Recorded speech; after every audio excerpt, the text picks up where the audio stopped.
Honey, did I ever tell you about the house I gave your father for his wedding? Little Lily, all wide-eyed innocence and boundless curiosity, snuggled deeper into my lap, her small fingers tracing the delicate embroidery on my old shawl.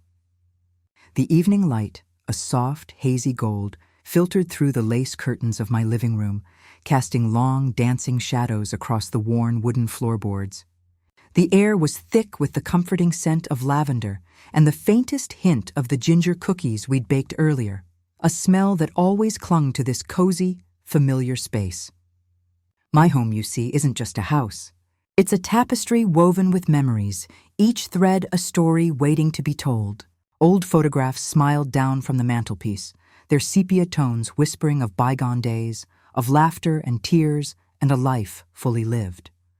Lily, bless her heart, was always eager to listen, a tiny sponge soaking up every word, every nuance of my voice, which even after all these years still carried the faint echo of a pain that time had softened but never entirely erased. She was about 8 or 9, I suppose, that perfect age where the world is still a magical, wondrous place, yet complex enough to stir tender questions. "The one with the big garden, Grandma?" she asked, her voice a soft murmur against my chest. "The one where Daddy grew the sunflowers?" I nodded, a wistful smile playing on my lips. "That's the one, sweetheart." A beautiful house it was, full of sunshine, just like your father's spirit when he was a young man. I paused, gathering my thoughts, the weight of the past settling gently on my shoulders like an old, familiar blanket.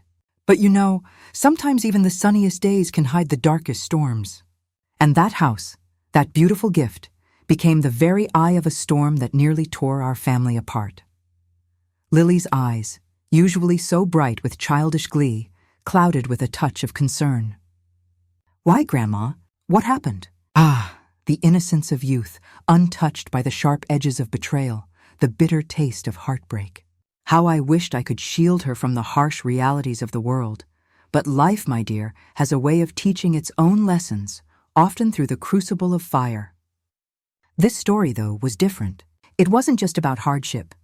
It was about the crushing blow of a child's coldness, the sting of being dismissed by the very person you'd poured your heart and soul into. "Well, darling, it's a long story," I began, stroking her soft hair.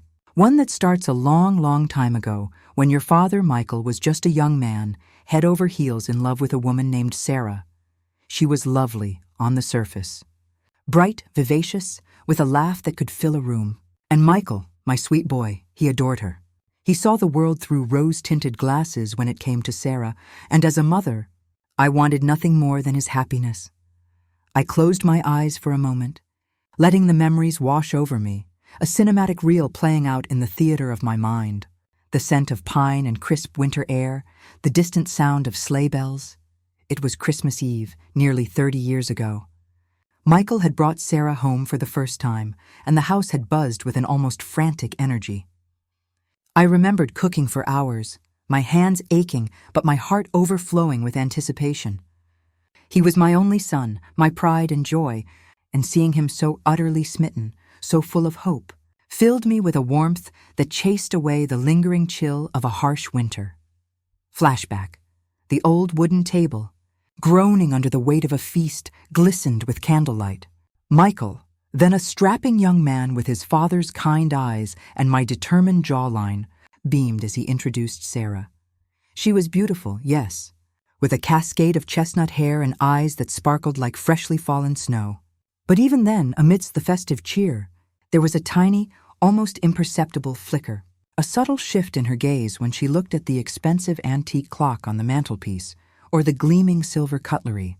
A possessiveness, perhaps, that I, in my eagerness to embrace my son's happiness, had chalked up to nervous excitement. My late husband, Thomas, a man of quiet strength and unwavering loyalty, had raised his glass. "To Michael and Sarah," he'd boomed, his voice warm with paternal pride. "May your life together be filled with joy, laughter, and a love that only deepens with time." Sarah had smiled, a dazzling, almost too perfect smile, and squeezed Michael's hand. He, oblivious to the faint disquiet stirring within me, had simply gazed at her as if she were the moon and stars combined. When Michael and Sarah decided to get married, Lily, I continued, my voice a little softer now, your grandfather and I, we wanted to give them a truly special start. We'd worked hard our whole lives, saved every penny, not for ourselves, but for our children.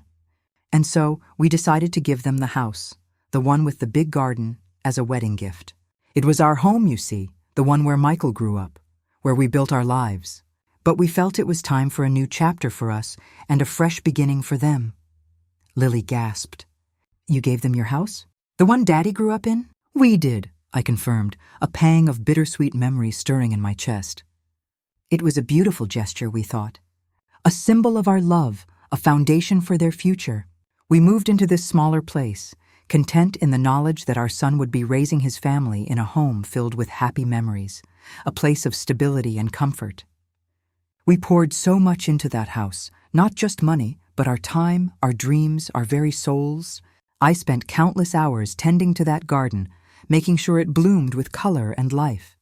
Your grandfather, he built that sturdy oak swing on the porch with his own hands. Every nail, every plank held a piece of our history. Flashback.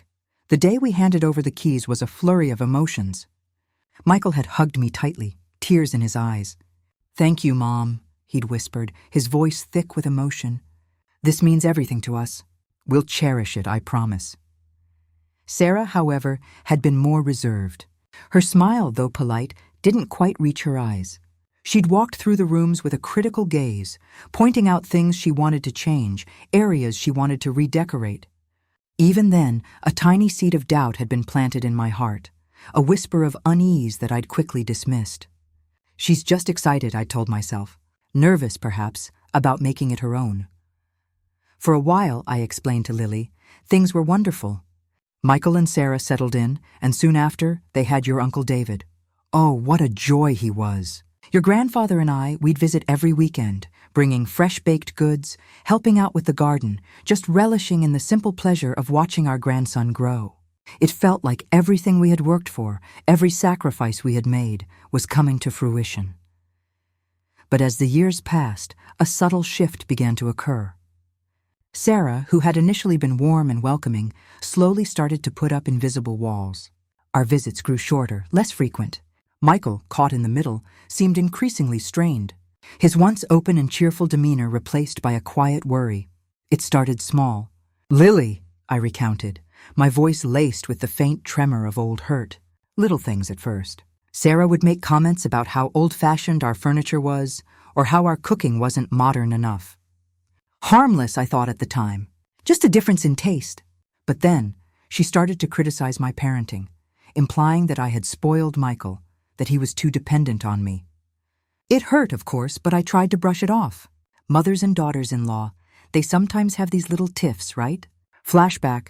One particularly harsh winter, Thomas fell ill. He wasn't able to get out much, and his spirits, usually so robust, began to falter. I'd called Michael, hoping he and Sarah would come over, maybe bring David to cheer him up.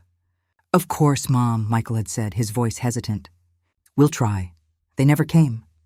Sarah had apparently planned a weekend getaway with her friends, and Michael, it seemed, couldn't say no. I remembered sitting by Thomas's bedside, holding his hand, the bitter taste of disappointment in my mouth. He deserved so much more. Then your grandfather passed away, I whispered, a tear tracing a path down my wrinkled cheek. Lily, bless her heart, squeezed my hand tighter, her own eyes welling up with sympathy. It was the hardest time of my life, darling. Thomas was my rock, my everything. The silence in this house, it was deafening. I felt utterly lost, adrift in a sea of grief. Michael, to his credit, had been there for the funeral, a pillar of support, his grief mirroring my own. Sarah, though present, remained detached, offering polite condolences, but none of the genuine warmth I craved. It was as if she were a spectator, not a part of the family's raw, unfolding pain. After your grandfather was gone, I leaned on Michael more than ever, I confessed, my voice catching. He was my only son, and I needed him. I expected, foolishly perhaps, that he would be my comfort, my companion in my twilight years. But Sarah, she seemed to resent any time he spent with me, any attention he gave me. She saw it as a threat, I think, to her own claim on him. The tension escalated, a slow, insidious creep that permeated every interaction. Phone calls became clipped. Visits were met with strained smiles. I often felt like an outsider in my own son's home, a guest who had overstayed her welcome. "The breaking point, Lily, came just a few years ago," I said, my voice hardening slightly with the memory of that day. "It was David's birthday, your Uncle David. He was turning 10, and I had baked his favorite chocolate cake, just like I used to do for Michael when he was little. I was so excited to see him, to celebrate with my grandson." I paused, taking a deep, shaky breath, the pain still sharp even after all this time. Lily, sensing the shift in my demeanor, pressed her cheek against my arm, offering silent comfort. I arrived at their house, the one I had given them, with the cake and a special gift I had picked out for David. As I walked up the driveway, I heard shouting from inside. It was Sarah's voice, sharp and angry, and then Michael's, low and strained. I hesitated, my hand hovering over the doorknob, feeling like I was intruding on something deeply personal. "But it was David's birthday, Grandma," Lily interjected, her innocent mind struggling to grasp the adult complexities. "Indeed it was, sweetheart. And I should have walked away, perhaps, but my heart ached for my grandson. So I knocked. Michael opened the door, his face pale and drawn. He looked exhausted. And then I saw Sarah standing in the living room, her arms crossed, a look of pure fury on her face. "Mom," Michael said, his voice barely above a whisper, I think it's not a good time." My heart sank, a cold dread seeping into my bones. "What's wrong, Michael? Is everything all right?" Sarah, however, didn't hold back. She stepped forward, her eyes blazing. "Everything would be fine," she spat, her voice laced with venom, "if you would just learn to stay out of our business, Alara. This is our home, our marriage, and we don't need your interference." The words hit me like a physical blow, stealing the air from my lungs. My interference? I had given them everything, poured my love and support into their lives, and this was my reward? This cold, unfeeling dismissal? "Sarah," I managed, my voice trembling, "I just came for David's birthday. I brought cake." "We don't need your cake," she retorted, her gaze sweeping over me with contempt. "And we certainly don't need your opinions. This is about us, Alara, not you. You need to learn to stay out of our marriage. It has nothing to do with you." Michael stood by, silent, his gaze fixed on the floor, his shoulders slumped in defeat. The silence that followed was deafening, punctuated only by the frantic pounding of my own heart. I looked at Michael, my son, the boy I had raised with so much love, and saw a stranger. His silence, his inability to defend me, felt like the ultimate betrayal. It was as if he had chosen her over me, over our shared history, over the very bond of blood. "Stay out of his marriage," I repeated softly to Lily, the words tasting bitter on my tongue. She told me quite unequivocally to stay out of his marriage. And in that moment, Lily, as I stood there, holding that birthday cake, feeling the warmth of its chocolatey goodness through the cardboard box, I realized something profoundly painful. I looked down at Lily, her small, trusting face upturned to mine, and a faint, almost imperceptible tremor ran through my hand. I realized that the house, the one I had given them out of love, out of a desire for their happiness, had become a weapon. A symbol of their perceived ownership, a fortress from which they could exclude me. And in that moment, darling, a cold, hard resolve began to settle in my heart. A quiet storm began to brew within me. "Grandma," Lily whispered, her eyes wide with concern. "What happened then? Did you leave?" I took a deep breath, the scent of lavender in my cozy home suddenly feeling like a fragile shield against the harsh memory. "I did, sweetheart, I left." I put the cake down on their porch, turned, and walked away. Without a word. Michael didn't try to stop me. Sarah didn't even look back. And as I drove away, the tears finally came, hot and stinging, blurring the familiar streets of the neighborhood I had once called home. But underneath the pain, Lily, there was something else, a spark, a realization that I had given so much, only to be cast aside. And that, my dear, was a mistake I was determined to rectify. I leaned back, my gaze drifting to the old photographs on the mantelpiece, to the smiling face of my beloved Thomas.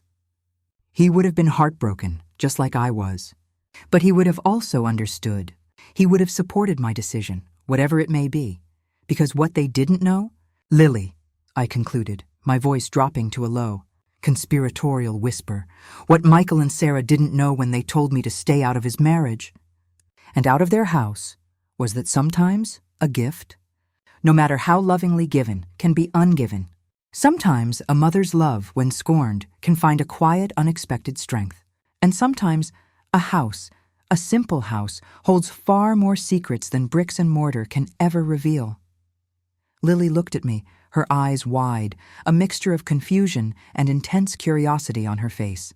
Secrets, Grandma? What kind of secrets? I smiled, a knowing, almost mischievous glint in my eyes. Ah, my dear, that's a story for another time. But let me just say, a mother's love, when pushed to its limits, can surprise even herself. It can lead to discoveries, to challenges, and to a quiet, profound justice that no one ever saw coming. What do you think, my sweet? Have you ever felt like someone took advantage of your kindness, only to throw it back in your face? Share your thoughts in the comments. And come back tomorrow, because the story of that house and what I did next is just beginning. The silence in the room was as thick and heavy as the velvet dusk gathering outside my window. Lily, my sweet little bird, hadn't moved from my lap, her small body a warm, comforting weight against my own. She looked up at me, her brow furrowed with a seriousness that seemed too old for her tender years. So you just drove away, Grandma? She whispered, her voice barely a breath. And you didn't say anything? I managed a faint, watery smile, reaching up to gently brush a stray strand of hair from her forehead. Oh, I said, plenty, darling. Just not with my mouth. My heart, you see, was screaming. It screamed all the way home, a silent, raging storm that no one else could hear. The drive back to this little house that evening was the loneliest journey of my life. Every streetlight I passed seemed to mock me, illuminating a world that was moving on, laughing and living, while I was trapped in a bubble of cold, stark rejection. The chocolate cake I'd left on their porch sat heavy in my memory, a symbol of my love, abandoned and unwanted. When I finally walked through my own front door, the familiar scent of lavender and old wood offered no comfort. Instead, it amplified the emptiness, the profound absence of my Thomas. Oh, how I missed him in that moment. He would have known what to say. He would have wrapped his strong arms around me and let me weep until the hurt subsided into a dull ache. But he was gone, and the silence in his place was a gaping wound. Did Daddy call you? Lily asked, her question so simple yet so piercing. Did he call to say he was sorry? I shook my head slowly, the movement feeling heavy, as if my neck could barely support the weight of my sorrow. No, sweetheart. He didn't, not that day.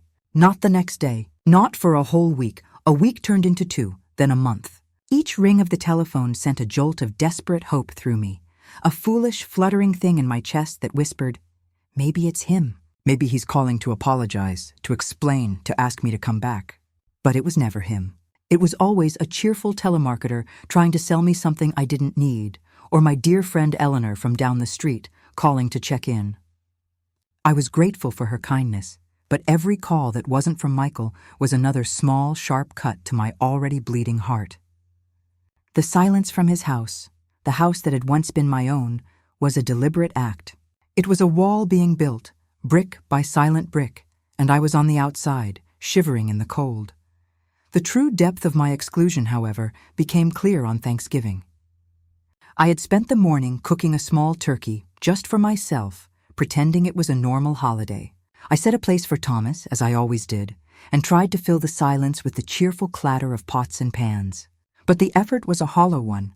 The festive aromas felt like a cruel joke in the empty house.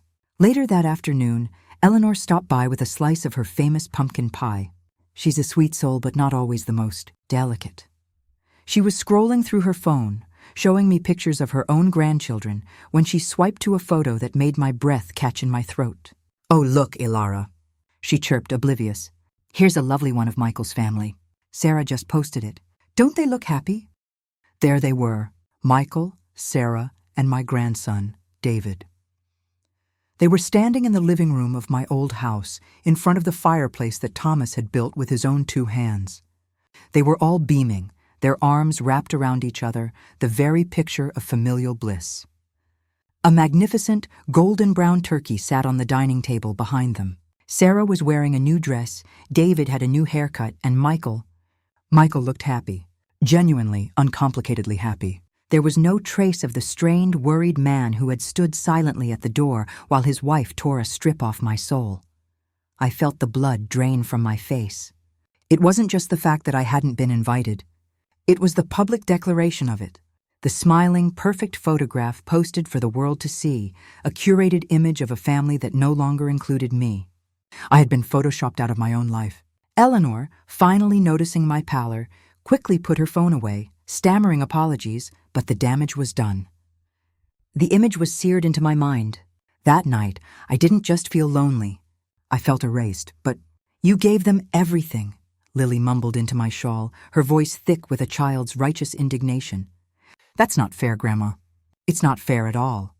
"No, it isn't, my love," I said, my voice thick with unshed tears.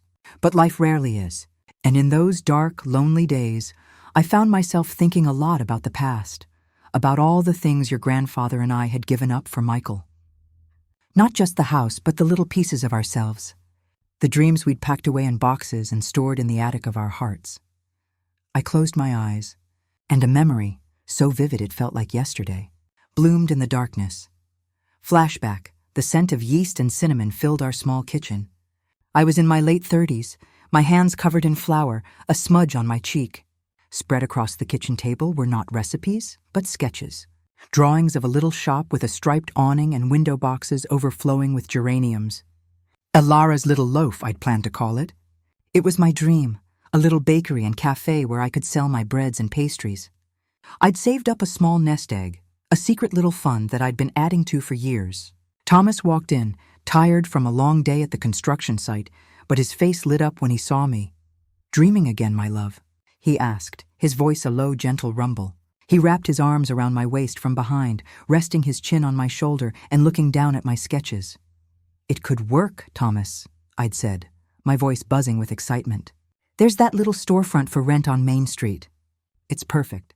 We have the savings." He kissed my temple. "I know, honey. And you'd be the best baker in the whole state." He was quiet for a moment, then sighed softly. "I was just at the parent-teacher conference for Michael today. His science teacher thinks he has a real gift. He's talking about the state university, maybe even medical school someday." We both knew what that meant. The state university was expensive, and medical school was a whole other mountain to climb. My little bakery fund, which seemed so substantial for a small shop on Main Street, suddenly felt like a handful of pennies against the backdrop of that particular dream. We stood there for a long time, the smell of rising bread filling the silence. I looked from my sketches to the photograph of our son Michael on the refrigerator, his gap-toothed grin beaming back at me. There was no real choice to be made, not for a mother. That night, I carefully folded my sketches and put them in a wooden box, along with my dream. We used every cent of that money and more for Michael's education. I never regretted it, not for a single moment. Seeing him walk across that stage to receive his diploma was worth more than 1,000 bakeries. But now, sitting in my quiet house, ostracized and alone, the memory of that sacrifice felt different. It felt unappreciated. It was a gift he had taken, and seemingly forgotten. "You wanted to be a baker?" Lily asked, pulling me from my reverie. Her eyes were shining with a mixture of surprise and delight. "I did, once upon a time," I chuckled softly. "But I chose to pour all that energy into baking for your father instead. Cookies, cakes, his favorite sourdough bread. I suppose in a way he was my greatest creation." A sad smile touched my lips. "It just hurts when your creation decides it no longer has a place for you in its life." The pain of that realization was a physical thing, a constant, dull ache in my chest. It was a grief almost as profound as the one I'd felt when I lost Thomas, because this was a living loss.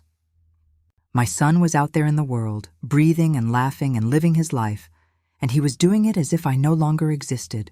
This new grief brought back old memories, memories of a time when I was his entire world. Flashback. A storm raged outside, the rain lashing against the window panes. Inside, the only light was a small bedside lamp, casting a soft, golden glow on Michael's small face. He was 6 years old and burning with a fever that the doctors couldn't seem to break. Pneumonia, they'd said. It had settled deep in his little chest. He was so weak, his breathing shallow and ragged. I hadn't left his side in 3 days. I'd slept in the chair next to his bed, my hand resting on his forehead. A cool cloth always ready. Thomas would come in and beg me to rest, to eat something, but I couldn't.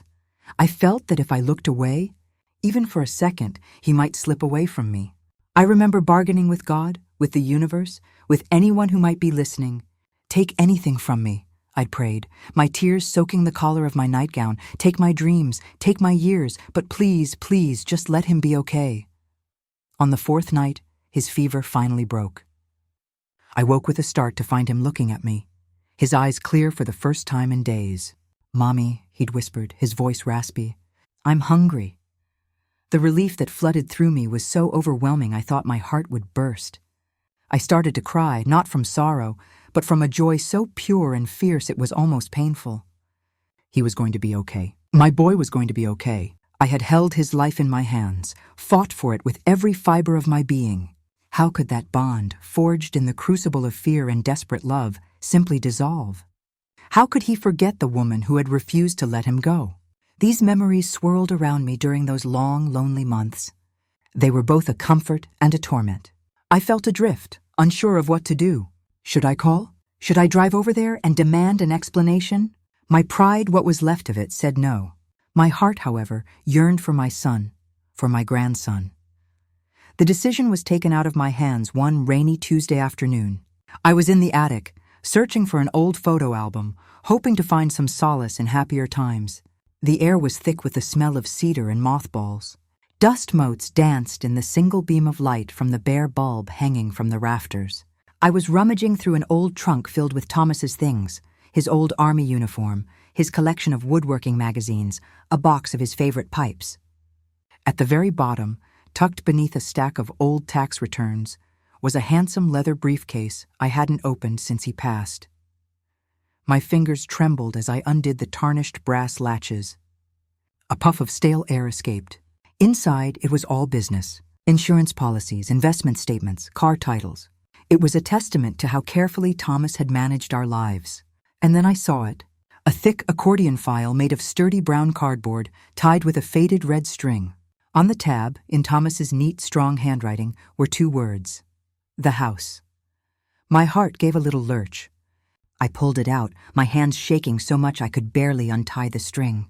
Inside was a collection of documents, the original deed, blueprints, receipts for renovations. But tucked in the very back, in a separate, sealed manila envelope, was another document. Across the front of the envelope, Thomas had written a note in his familiar scrawl. It wasn't addressed to Michael or to a lawyer. It was addressed to me, for my Alara, it read. Just in case, my breath hitched. Just in case of what? I carefully tore open the seal. Inside was a single folded sheet of thick legal paper. It looked different from the other deed. It was dense with text, full of words I didn't understand. Heretofore, whereas, grantor, and grantee. But as my eyes scanned the page, a few phrases jumped out at me clear as day. One was a name, Jonathan Finch. Attorney at law. He was our old family lawyer. A kind man who had helped us with our wills years ago. I thought he had retired. And then there was the other phrase, a line in the middle of a dense paragraph that made the air freeze in my lungs. It was a clause, an addendum to the original gift. My gaze snagged on the words, and I read them over and over, my heart beginning to pound a frantic, hopeful rhythm against my ribs. What is it, Grandma? Lily's soft voice broke through the haze of my memory. What did the paper say? I looked down at her, my vision blurring slightly. I could still feel the phantom weight of that crisp, heavy paper in my hands, could still smell the faint, musty scent of the attic. The discovery of that document wasn't a moment of triumph, not yet. It was a flicker of light in an endless tunnel of darkness. It was a whisper from my beloved Thomas across the veil of time, a final act of protection, a testament to his foresight and his unwavering love for me. He had seen something I hadn't. He had sensed a potential storm on the horizon and had quietly built a lifeboat just for me. It was a map. My sweet girl, I said, my voice barely a whisper. a strange mix of awe and a burgeoning, unfamiliar fire. I think your Grandpa Thomas left me a map that showed me that sometimes, when a door is slammed in your face, there's another one, a secret one, that you never even knew was there. And I was holding the key. I took a deep, shaky breath, the feeling of that moment returning to me with startling clarity. The rain had been drumming on the roof of the attic, a steady, rhythmic beat, like a war drum calling a weary soldier back to the fight. And I knew, with a certainty that settled deep in my bones, that I was not done fighting. Not for my dignity, not for my memories, and certainly not for my home. The words on that paper, I said, looking Lily straight in the eyes, they were complicated. But the meaning I was beginning to understand was very, very simple. It meant that what Michael and Sarah didn't know could not only hurt them, it could change everything. Have you ever discovered a secret from the past that changed your entire future? I'd love to hear your story in the comments below. Join me again, because finding that piece of paper was one thing, but understanding its power and deciding to use it was another journey entirely. The air in my little living room seemed to hum with the unspoken question hanging between us. Lily leaned forward, her small hands clutching the edge of my shawl, her eyes wide with the fervent curiosity only a child can possess. A map, Grandma? A secret map. What did it say? What was the secret? I drew in a long, slow breath. The memory of that dusty attic, that life-altering piece of paper, as sharp and clear as the cut glass of the lamp on the side table. It wasn't a map with roads and towns, my love, I explained, choosing my words carefully. It was a map of intentions. A map of your grandfather's love and his wisdom. You see, when we gave your father the house, I thought we were just signing a simple paper, a deed that said, "This house now belongs to Michael." I signed it with a heart full of joy and trust. But your grandpa, he saw further down the road than I did. I could almost feel Thomas's presence beside me, his steady hand on my shoulder. He was never a man of many words, but his actions, his foresight, they spoke volumes. He had our lawyer, Mr. Finch, add a special clause, a little sentence tucked away in all the legal jargon. It was called a reversionary clause. It's a big word, I know, but what it meant was very simple. It meant the house was Michael's, yes? He could live in it, raise his family in it, build his life in it, but it came with a condition, a silent promise. A promise? Lily breathed, captivated. Yes, the promise was that the house was meant to be the heart of our family, a place of gathering, of love, of mutual respect. The clause your grandpa added basically said that as long as I, his wife, was treated as a cherished part of that family, included, respected, and cared for, the house was theirs. But if I was ever cast out, if I was ever made to feel unwelcome in the home that was meant to bind us together, then the gift, the house itself, would revert. It would come back to me. Lily's jaw dropped. So you could take it back? The whole time? The whole time, I confirmed, a sense of wonder still coloring my voice. I never knew. Your grandfather never told me. I think he hoped it would never be needed. He didn't want me to hold it over Michael's head, you see. He wanted their love for me to be genuine, not an obligation. He tucked it away like a secret safety net, a final act of a husband protecting his wife, even from beyond the grave.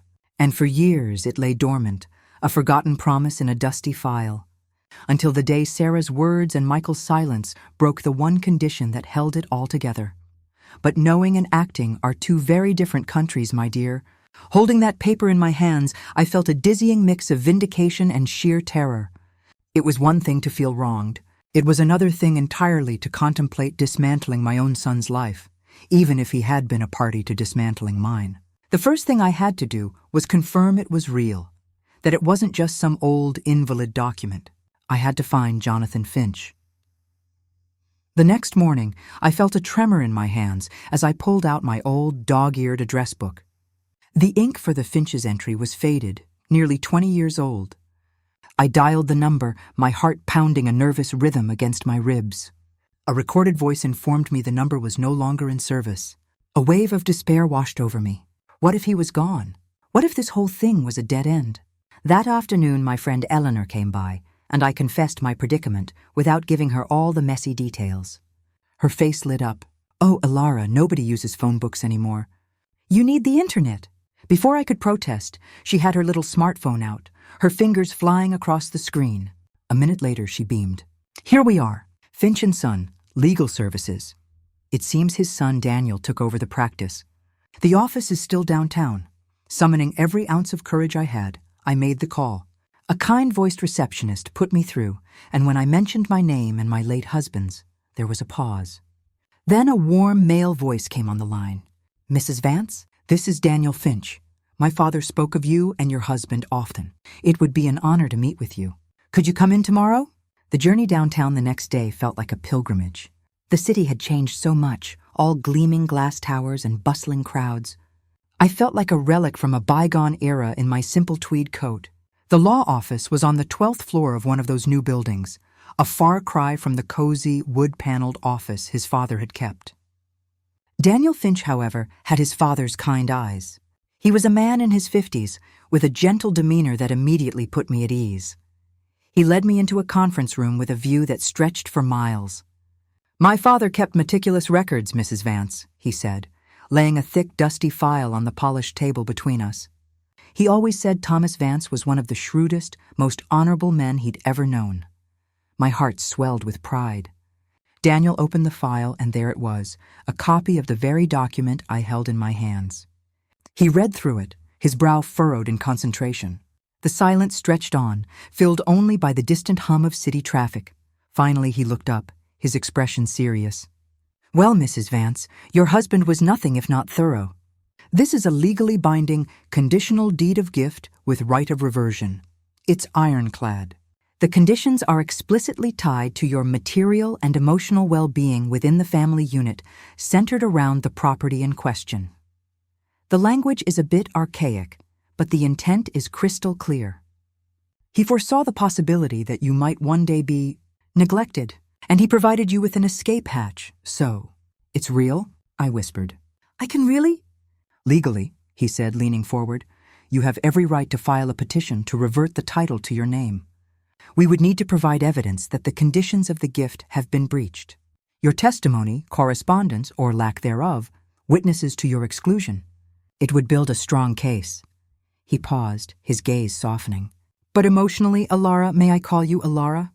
This will be a declaration of war. It will likely destroy what's left of your relationship with your son. You need to be absolutely certain this is a path you want to walk. I drove home in a daze, his words echoing in my head. A declaration of war. Was I a warrior? I was a grandmother, a baker of cakes, a tender of gardens. The idea of facing my own son in a legal battle, of laying bare our family's pain for strangers to see, made me feel physically ill. That night, sleep wouldn't come. I found myself wandering into the spare room, which had been Michael's bedroom. I opened his old closet. The faint scent of cedar and boyish memories still clung to the air. I reached into a box on the top shelf and pulled out a photo album.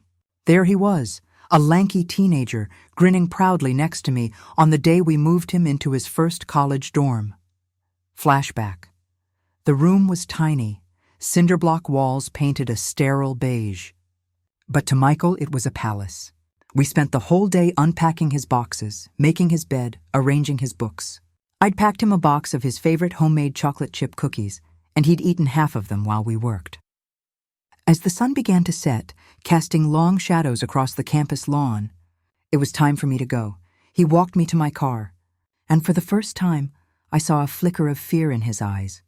The little boy I knew hiding behind the confident young man, he hugged me tightly, burying his face in my shoulder just like he used to when he was small. Thanks, Mom, he'd mumbled into my coat. For everything. I'm gonna make you and Dad so proud, I promise. I had cupped his face in my hands, my heart aching with a love so fierce it was a physical pain. You already do, my sweet boy. You already do. Tears streamed down my face as I clutched the photo album to my chest. How could I go to war with that boy? The boy whose future I had valued above my own dreams? The boy I had promised to love unconditionally? I sat on his childhood bed, the weight of the decision crushing me. Maybe Sarah was right. Maybe I was just a meddling old woman. Maybe I should just let it go, live out my days in quiet solitude and let them have the house, have their life, free of me. Grandma, Are you sad again? Lily was standing in the doorway, a small, sleepy silhouette, her favorite teddy bear clutched in her arms. She padded over and climbed onto the bed beside me, resting her head on my shoulder. She saw the picture in my hands. "That's Daddy," she said softly. "He looks happy." "He was," I whispered. "We both were." "But he wasn't happy when he let that lady be mean to you," she stated, her child's logic cutting through my fog of sentimental grief like a knife. "He didn't keep his promise, did he, Grandma? To make you proud?"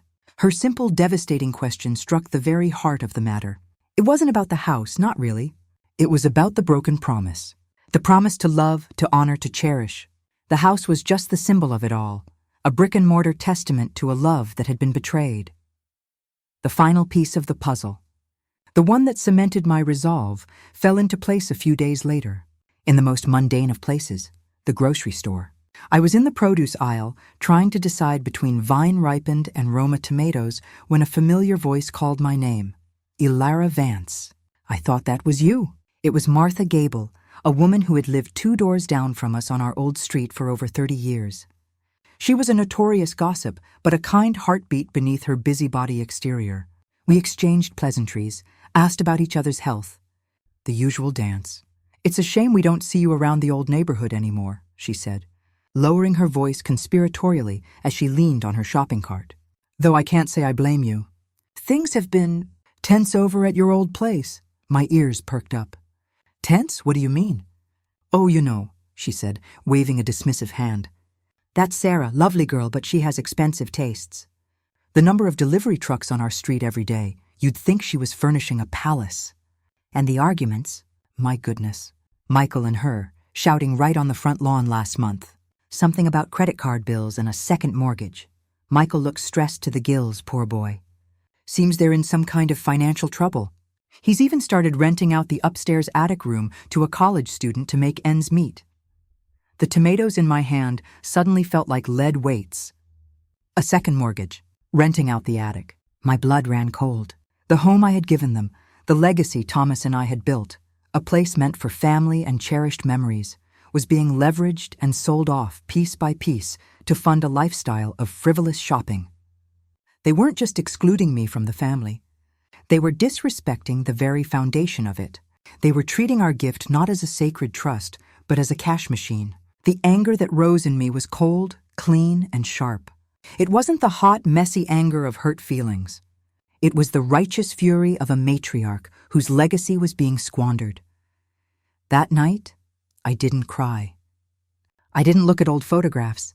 I sat at my small kitchen table, the documents from Daniel Finch spread out before me like a battle plan.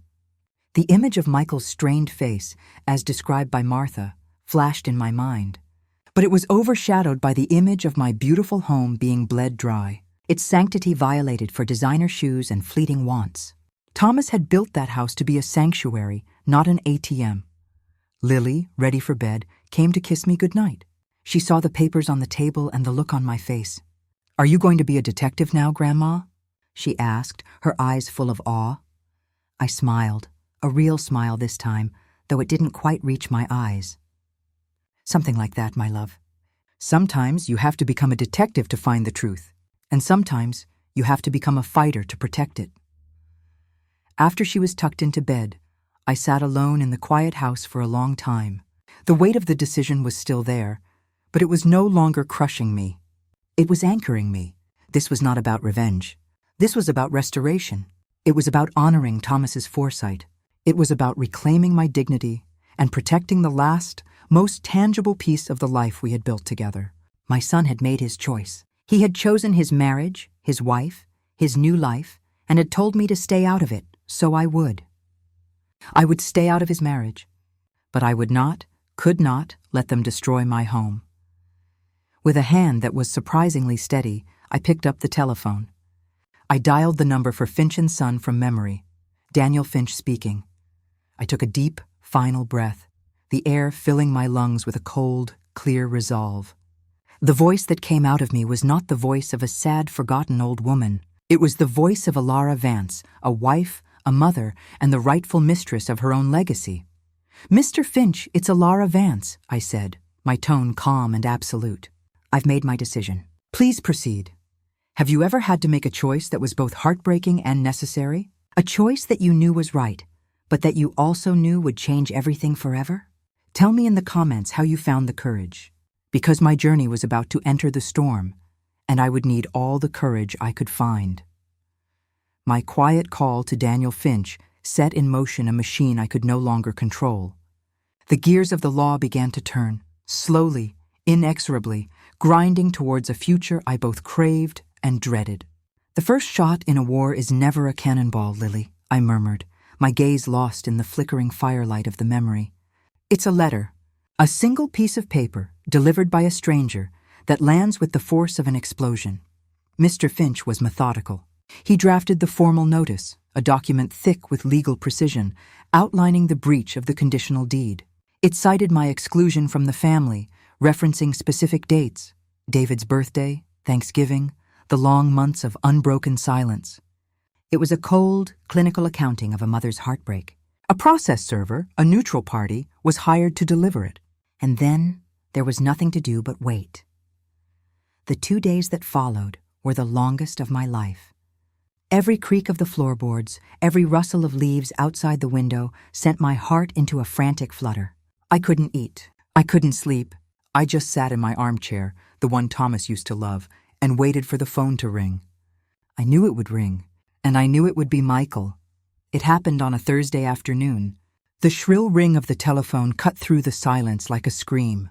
I let it ring 3 times, my hand hovering over the receiver, my breath caught in my throat. Finally, I picked it up. Hello? How could you? The voice was Michael's, but it was one I had never heard before.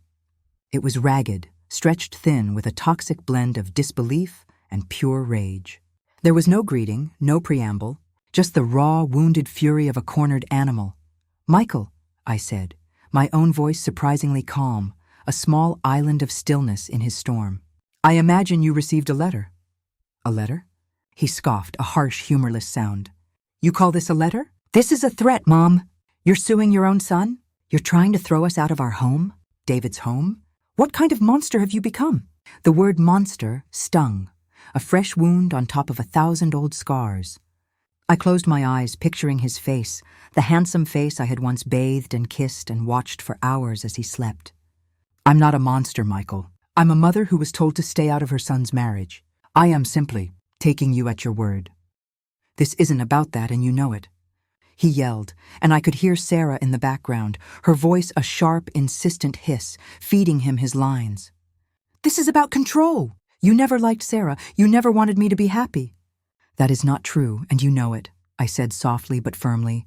I will not have this conversation on the telephone. If you and Sarah wish to discuss this, you can come here, tomorrow, at 10 o'clock. Fine, he spat. We'll be there. And you'd better have a good explanation for this madness. He hung up without another word. I replaced the receiver in its cradle, my hand trembling violently now that it was over. The house felt unnervingly quiet. I had invited the storm to my doorstep. Now all I could do was prepare for its arrival. The next morning I rose before the sun. I cleaned my little house until it shone, not for them, but for me. It was an act of centering myself, of polishing my own armor. I baked a simple lemon loaf, its bright, clean scent a defiance against the ugliness that was coming. I set out my best teapot and 3 cups on the coffee table. I would face them with dignity. I would face them as the lady of my own home. At precisely 10 o'clock, a car screeched to a halt outside. I watched from behind the lace curtains as they got out. Sarah slammed her door, her body rigid with anger. Michael looked, diminished. His shoulders were slumped, his face pale and drawn. They marched up my walkway, an invading army of 2. I opened the door before they could knock. Michael, Sarah, please come in. They swept past me into the living room. Sarah didn't even look at me, her eyes darting around my cozy space with a contemptuous sneer, as if it were a hovel. Michael couldn't meet my gaze. I made tea, I said, gesturing to the pot. We don't want your tea, Alara, Sarah snapped, whirling around to face me. Her face was a mask of fury. Let's cut the pleasantries. What is this?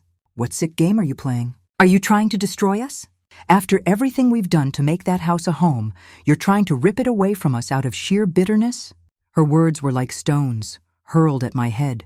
Bitterness, control. And as the accusations flew, the present moment seemed to thin, to dissolve, and a memory washed over me, a defense that rose unbidden from the depths of my heart. Flashback, Michael was 18, his eyes shining with a wild, youthful dream. He didn't want to go straight to college. He and his two best friends wanted to take a year off, to take the money they'd saved from summer jobs and backpack through Europe. Thomas, my sensible, cautious Thomas, had been dead set against it. "It's too dangerous, Alara. He's just a boy. He'll waste his money, he'll fall behind." We had argued about it for weeks, but I had seen the desperate yearning in my son's eyes, the need to stretch his wings before settling into the cage of adult responsibility. One night, I sat with Thomas at our kitchen table. "He needs this, my love," I'd pleaded. "He needs to know that we trust him. To let him go is the greatest act of love we can show him right now. He needs to find his own way, even if it means he stumbles." I had won. I helped Michael pack his ridiculously large backpack, slipping an extra $200 into the pocket of his jeans when Thomas wasn't looking. I drove him to the airport. At the departure gate, he had hugged me, a man-child on the precipice of a great adventure. "Aren't you scared, Mom?" he'd whispered. I smiled, though my heart was breaking with a mother's fear. "Terrified," I'd whispered back. "But my belief in you is bigger than my fear. Go live your life, my love. Make your own mistakes. Just promise you'll call." I had not controlled him. I had handed him the scissors to cut his own apron strings. "I am not a bitter woman, Sarah," I said, my voice pulling me back to the present. It was steady, imbued with a strength I didn't know I possessed. And I have never tried to control Michael's life. I have only ever tried to support it. Support it? Michael finally spoke, his voice cracking with emotion as he gestured wildly between Sarah and me. "Is this what you call support? Tearing our lives apart? Making us homeless? My God, Mom, how can you be so utterly heartless?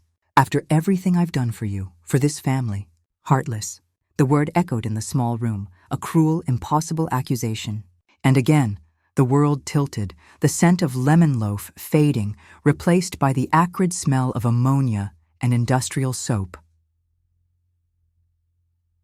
Flashback. It was a bitter winter, the year Michael turned 12. Thomas had been laid off from the construction site, a recession had hit, and work was scarce. His unemployment checks barely covered the mortgage. We hid our panic from Michael, smiling at the dinner table while our stomachs churned with fear. He needed new hockey gear. There was a school trip coming up. The expenses of a growing boy were relentless. I knew I had to do something. Without telling Thomas, I took a second job. 4 nights a week, after I'd tucked Michael into bed, I would drive to a downtown office building. From 10 at night until 2 in the morning, I was a cleaner. I scrubbed toilets, polished floors, and emptied the trash cans of people who had no idea I existed. My back ached constantly. My hands were raw and chapped from the harsh chemicals. I'd collapse into bed for a few short hours, the smell of bleach still clinging to my hair, and be up again at dawn to make Michael his breakfast. A bright smile plastered on my face so he would never know, never worry. I did that for 6 months until Thomas found a new job. The extra money, the money I'd earned on my hands and knees in the dead of night, paid for that hockey equipment. It paid for that school trip. It paid for his untroubled childhood. It was a secret sacrifice. A mother's quiet, invisible armor protecting her son from the harsh realities of the world. I, who had scrubbed floors for his happiness, was now being called heartless. The memory gave me a chilling clarity. I looked at my son, this man who stood before me, accusing me of cruelty, and I felt not anger, but a profound, bottomless pity. He had no idea. I let the silence hang in the air for a moment, letting their accusations dissipate like smoke. Then I sat down in my armchair and folded my hands in my lap.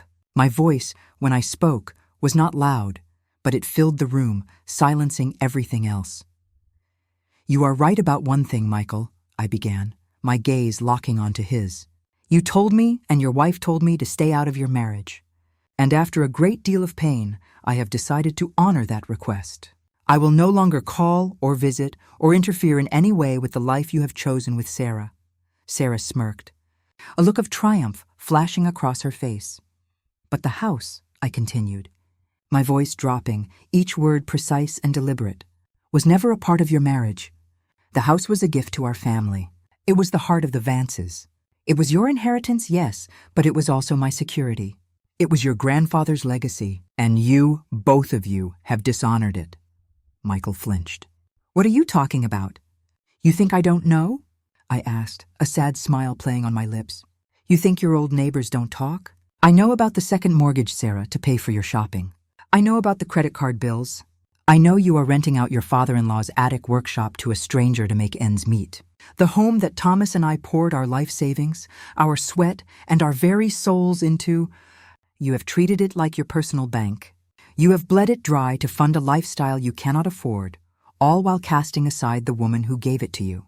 You did not cherish our gift. You leveraged it. You desecrated it. The color drained from their faces. Sarah's jaw, which had been set in a belligerent line, fell slack. Michael stared at me, his eyes wide with shock, and was that shame? They were stunned. They had come armed for a battle of emotion, ready to paint me as a lonely, hysterical old woman. They were utterly unprepared for a battle of facts. The condition of that gift, I concluded, my voice as steady as a rock, was that the heart of the family remained intact. You didn't just break my heart, Michael. You broke the covenant. You broke the one condition your father put in place to protect me, to protect his legacy. This is not me being heartless. This is the consequence of your own actions. The legal process has begun. You will hear from my lawyer. I stood up, signaling the end of the meeting. I believe this conversation is over. You know the way out. For a moment, no one moved. The air was thick with unspoken words, with the wreckage of what we had once been. Sarah, for the first time, looked utterly defeated.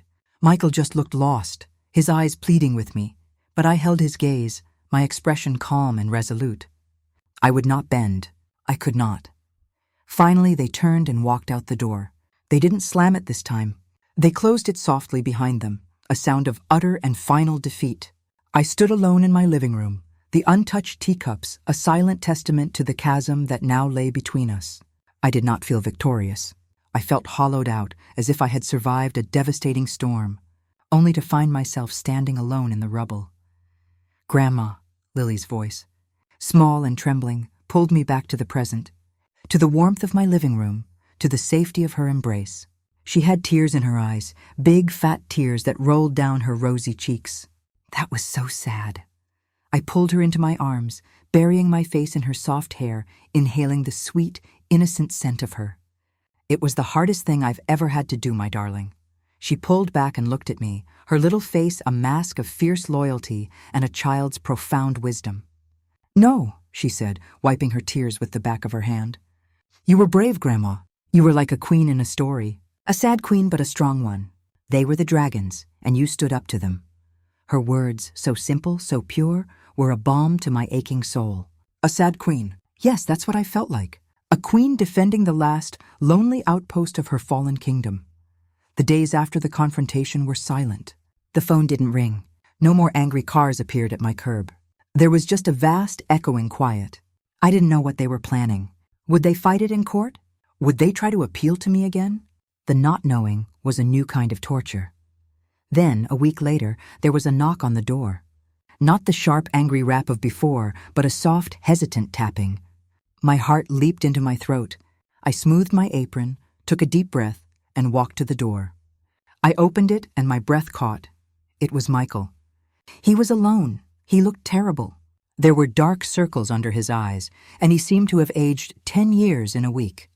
His customary confidence was gone, replaced by a raw, profound brokenness. He stood on my doorstep, his hands shoved in his pockets, his gaze fixed on the welcome mat, unable to look at me.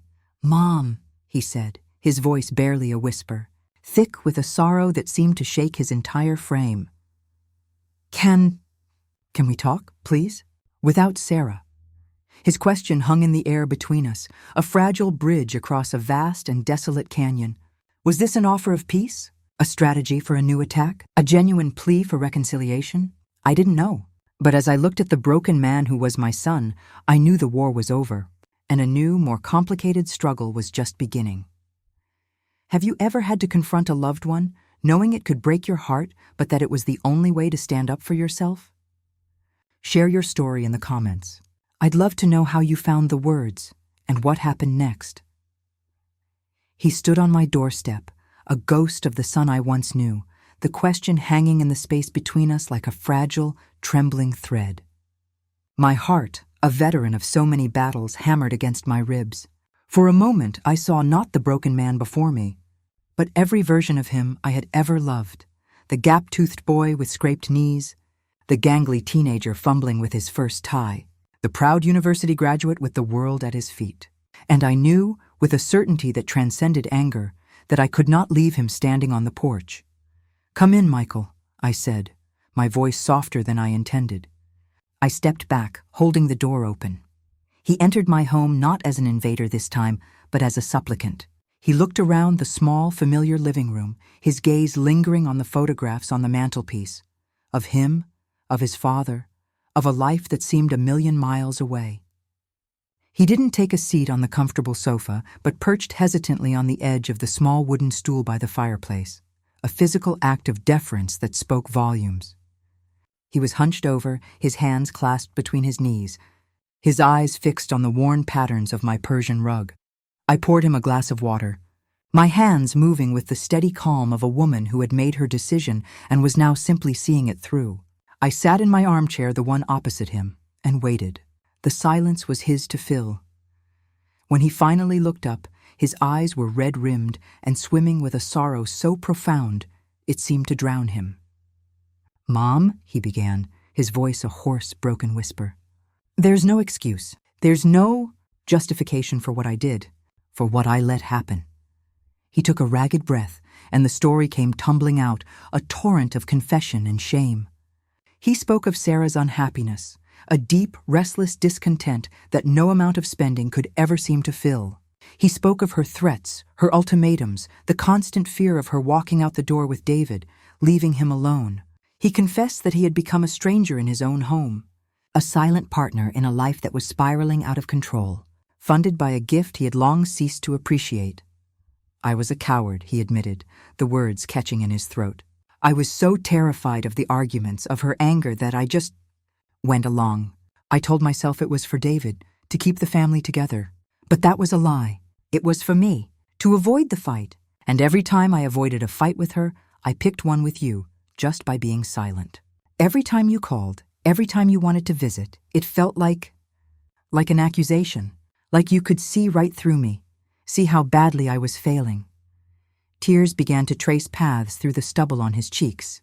"When you stood in this room last week," he continued, his voice cracking completely, "and you said you knew about the mortgage, about renting out Dad's old workshop. It was like a lightning strike, Mom. It was the first time the truth had been spoken out loud.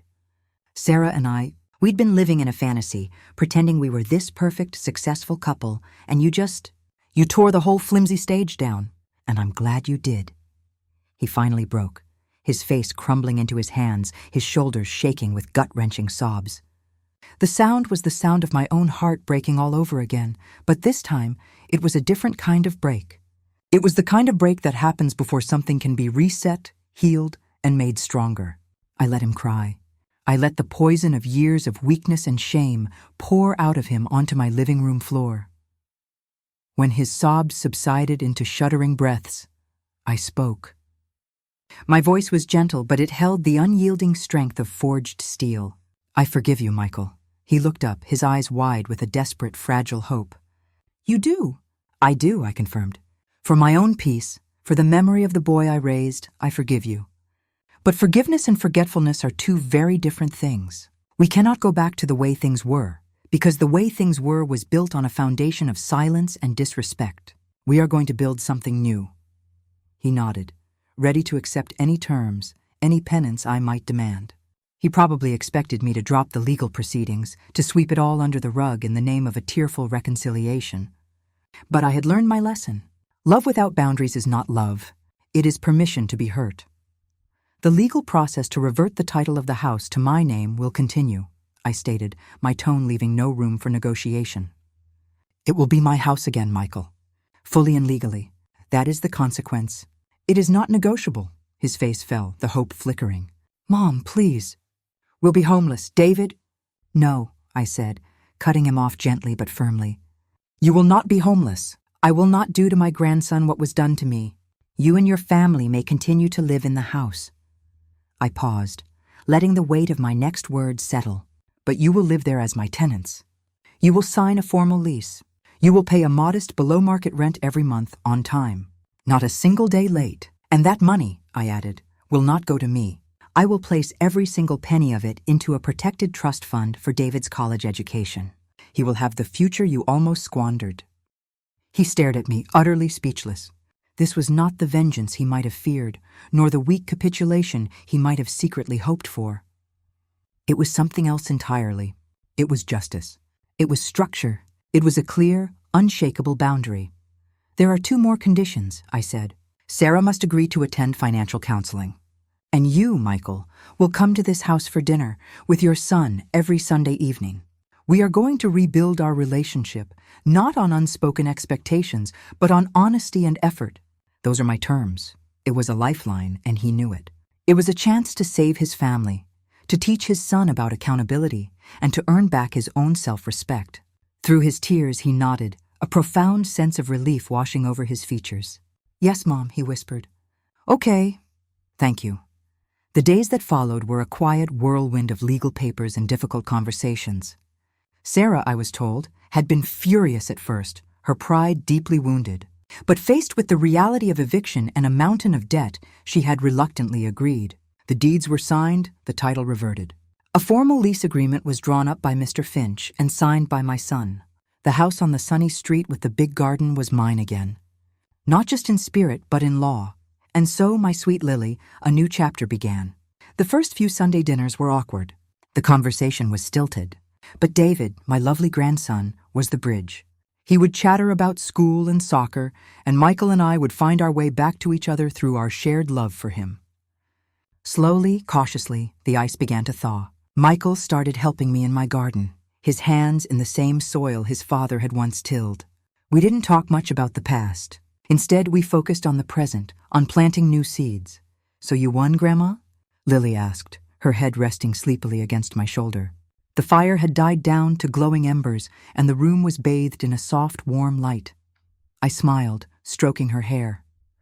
It wasn't about winning or losing, my love. It was about remembering my own worth.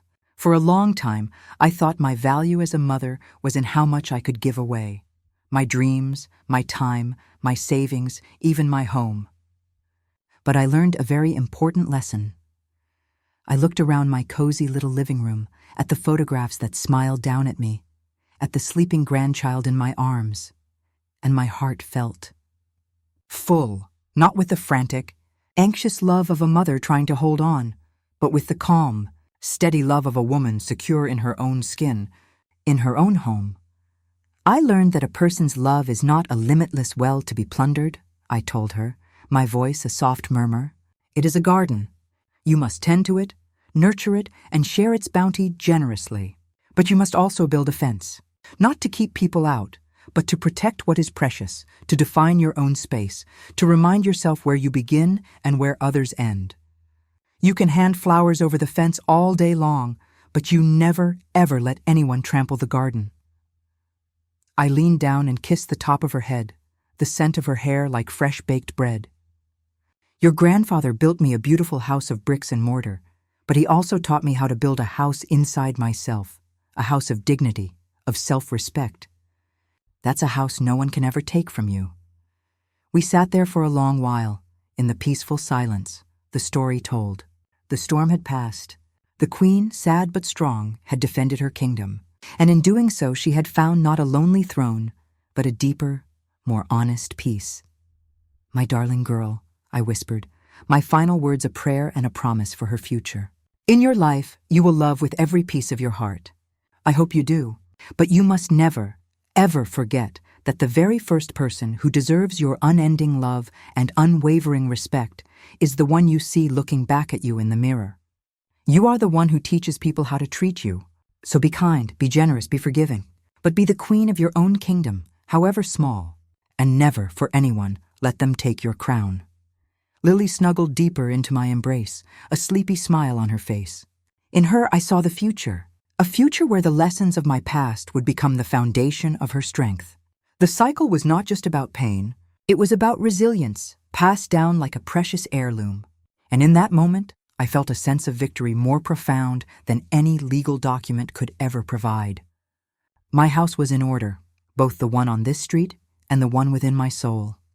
This was my story of finding my voice when I thought it was lost forever. I hope in some small way it gives you strength for your own journey. Our stories of resilience are the threads that connect us all. Please share your own story in the comments below, and let's continue to lift each other up.